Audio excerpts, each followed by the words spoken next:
So tonight we're going to be doing a one-week topic, and the topic is on anonymity.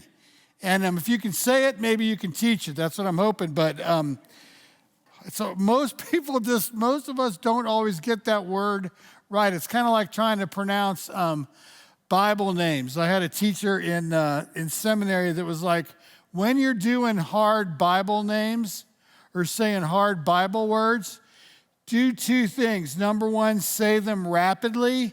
And number two, act like you know that you're saying it the right way. And most people will go along with you. So, it's kind of like that with anonymity. Anonymity is one of the traditions of AA, and I'll be reading some of that here in a minute. Now, next week, we start a new series that we're calling the Life Dozen.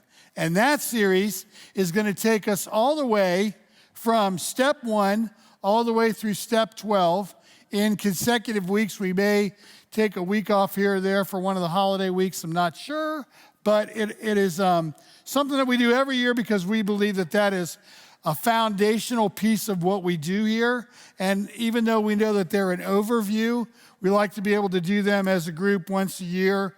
We also are hopeful that we'll be able to start a men's step study group that will meet sometime during the week in an expanded way, and a women's 12-step group that will meet also sometime during the week in an expanded way to be able to get into much more depth and much more discussion about these life-giving resources, these 12 steps.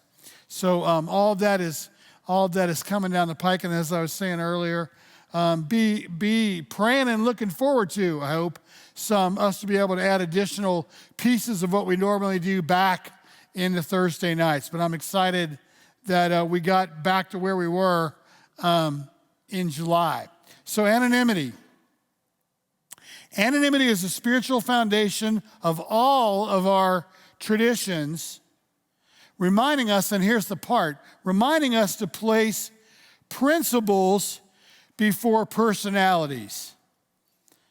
The principle of anonymity has an immense spiritual significance.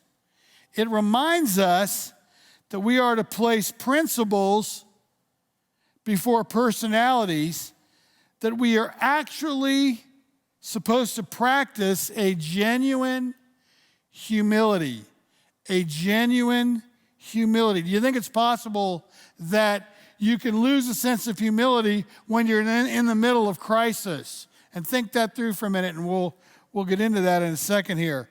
This, to the end that our great blessings may never spoil us, that we shall forever live in thankful contemplation of him who presides over us all. And I think that that deal of that we experience humility so that we never forget the blessings that God has given to us. When it comes to being sober, in a lot of situations with a lot of people, we want to use what I guess I would call the medical model.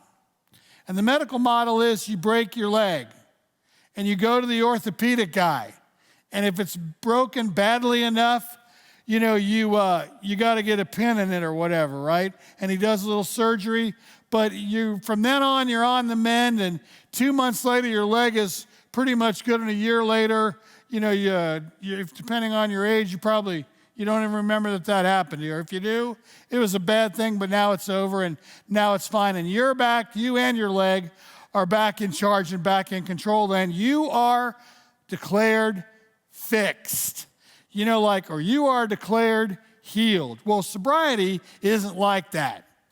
Sobriety isn't about like a status of being healed. Sobriety is an ongoing healing. And for there to be an ongoing healing, we have to have an ongoing gratitude, an ongoing awareness of the fact that God is continuing to do a good work in me, and that the good work that God is doing in me requires my participation, my openness, my willingness to be able to go to meetings, read literature, work with a sponsor, participate in worship, and be involved in the work of the gift of recovery. And when I do not do that, when one of those elements goes away or I declare myself fixed, I'm going to get very sick very quickly. I'm just seeing this over and over and over again lately. There isn't a shortcut. There isn't a quick fix. There isn't a thing of declaring yourself fixed. None of that is true. All of that is actually a lie of A, the enemy, and B, the disease. Both. And when we lie to ourselves that way, we're going to get sick. And that is what's important. One of the things that's really important in that tradition, that our blessings would never spoil us, that our blessings would not cause smugness, arrogance, pridefulness, or independence, or the belief that I no longer need to be willing. I no longer need to be willing to receive the gifts that are being offered to me in sobriety. Anonymity goes directly at this lovely feature that a lot of us struggle with, which is called terminal uniqueness. Have you ever heard that phrase, terminal uniqueness? Terminal uniqueness means that I believe that what's happened in my life, the difficulty that I'm going through, the trauma that I experienced, the thing that happened to me, well, because it only happened to me, and I'm the only person that has suffered in that way, my disease, my compulsion, my drug of choice, however you want to get to that, you know what, it's unique. I mean, because only I really have felt what I felt, and only I really can get out of this the way I've got to get out of this, and only I really understand myself well enough to know what I'm gonna do about this. That takes us normally to that customization of recovery. Like, well, I know like 15,000 people have told me I really need to work with a sponsor, but I mean, I'm unique. Like I prefer to do that by myself. I mean, I know a lot of people have told me, like, you really got to go to meetings. But I mean, like, when I go to meetings, I mean, like, I just don't feel like I'm getting a lot out of it. I mean, like, I don't know why people say that, but I mean, like, I really prefer to do it by myself because I'm unique. I am unique, and that we put the word terminal in front of it because that's how that's going to work. It's going to terminate that understanding of myself, that pridefulness, which is what it is, that pridefulness is going to terminate the opportunity for ongoing sobriety. Anonymity equals equality.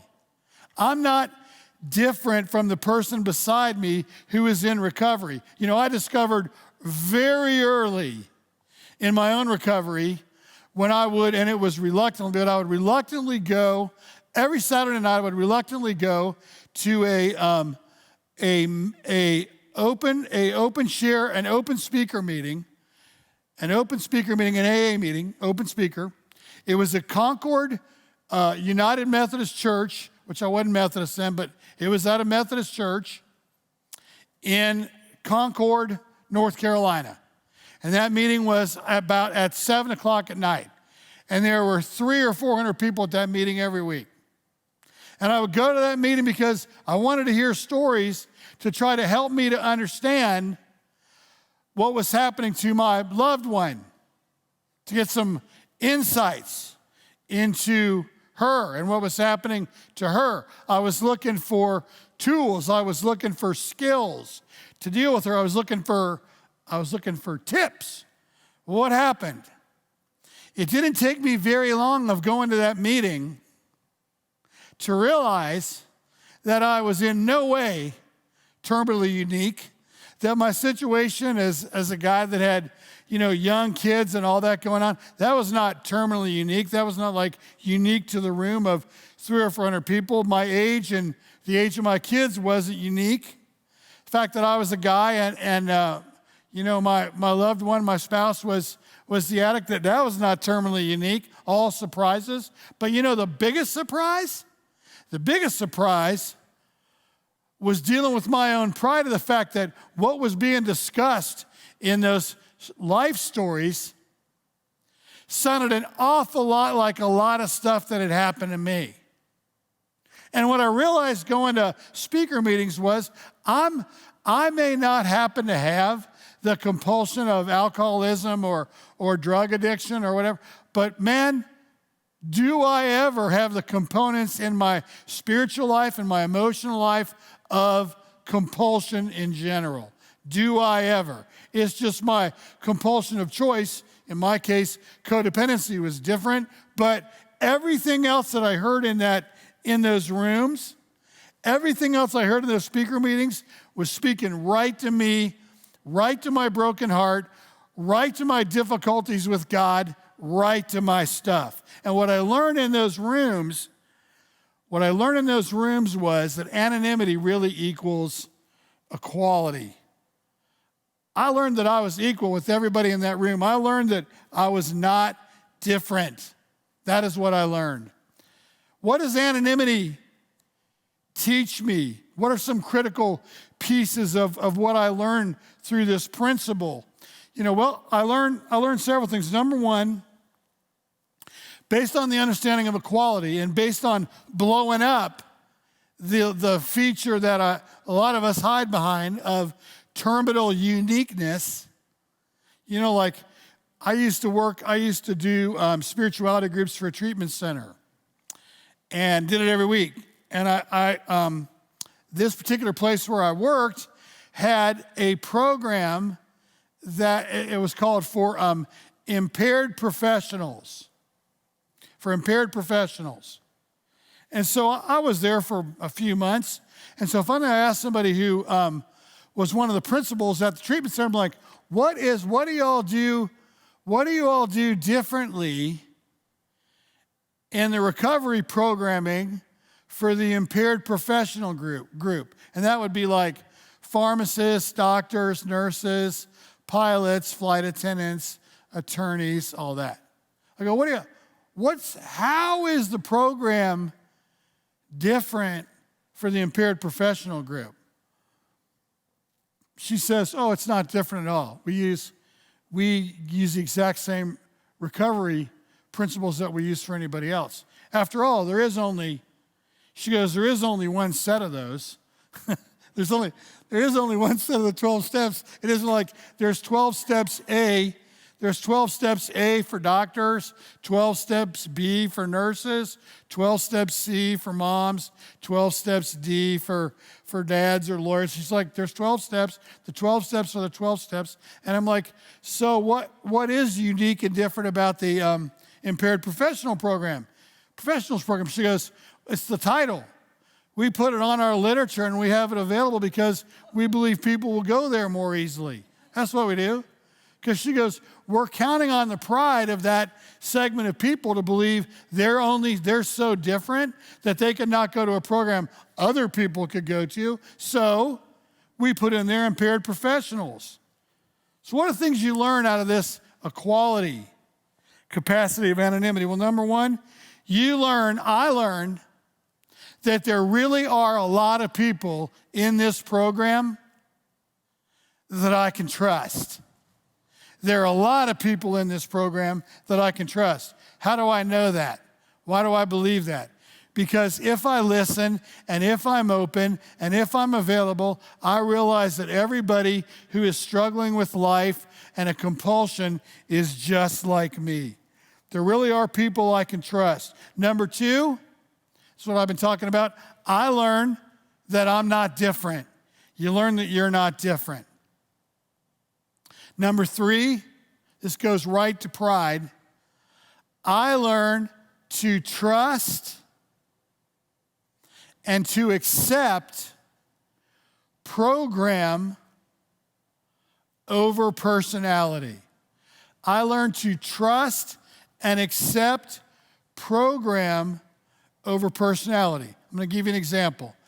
The number one complaint on the hit parade, when I ask somebody, have you been going to meetings, is going to be, and again, I think everyone who says this somehow thinks it's going to be a blowback or is thinking no one has ever said that before.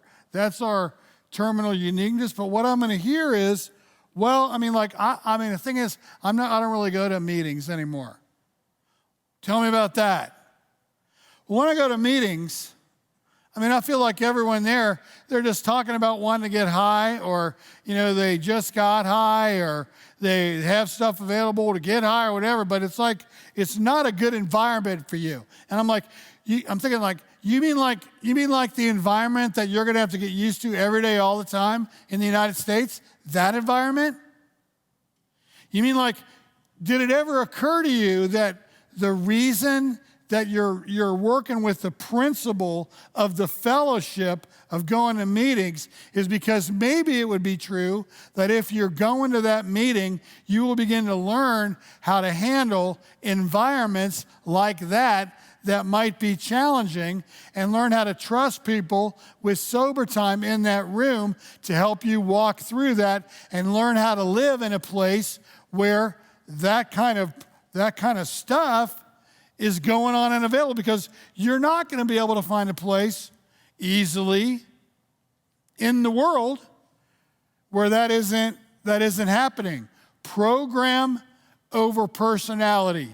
The wisdom of the program over and against my own personal wisdom. And see, like in the United States, we hold my own personal, this is true with 100% of social media, we hold my personal opinion as bedrock for everything we think and do. Like, my personal opinion is up here.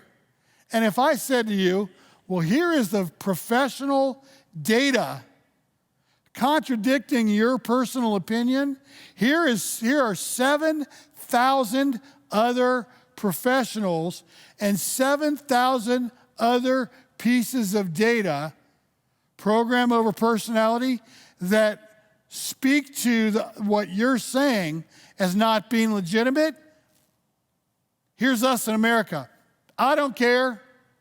As long as I put my opinion up on Facebook, it is the truth.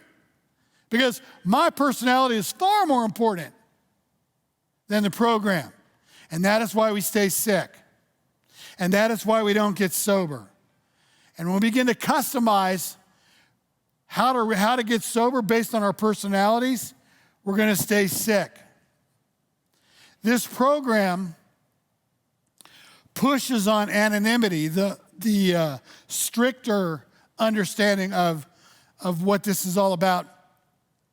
The gift of anonymity is all about. We push on the traditional view of that, which is what we say here stays here. What we say here stays here. What we do here stays here. We keep this meeting as a meeting where what is shared between the sisters in the room, or the brothers in the room, or the people in the room. There is security and safety for truth-telling. Thank you. There is security and safety for truth-telling. Why program over personality? To get sober, we all got to learn how to live in the opposites.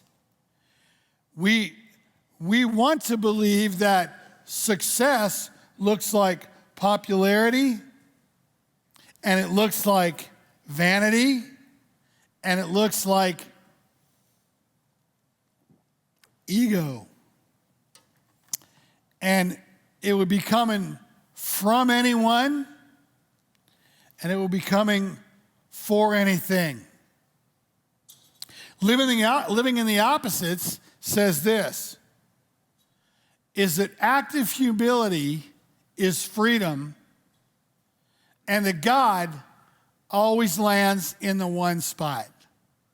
In my life and in your life, God always lands in the one spot. This is a spiritual compulsion, is always a spiritual disease. It always has everything to do with God. Ask yourself, right now in your life, if you're struggling, ask yourself, is God in the one spot in your life? Is God in the love spot of your loved one? Is God in the one spot of your spouse? If the answer is no, the disease is becoming more dominant, the disease continues to win, and the disease continues to strangle. Some of the gifts of anonymity are we've talked about sameness, trust. 3, authentic life-giving power. Authentic life-giving power. Not the false belief that what I'm doing helps me to handle my emotions. What I'm doing keeps me on the run. What I'm doing keeps me in a place where I can continue to avoid what is uncomfortable or difficult. But what we're talking about here is this program provides us with authentic life-giving power. What is that? Well, it's grace. What is grace? Whatever you brought in here tonight that is wounding you, whatever you brought in here tonight that has damaged you, whatever you brought in here tonight that you're on the run from, that is running after you, you believe, like a hungry wolf, Jesus can and will take it. Whatever guilt or shame you've brought in here, Jesus will take that guilt or shame.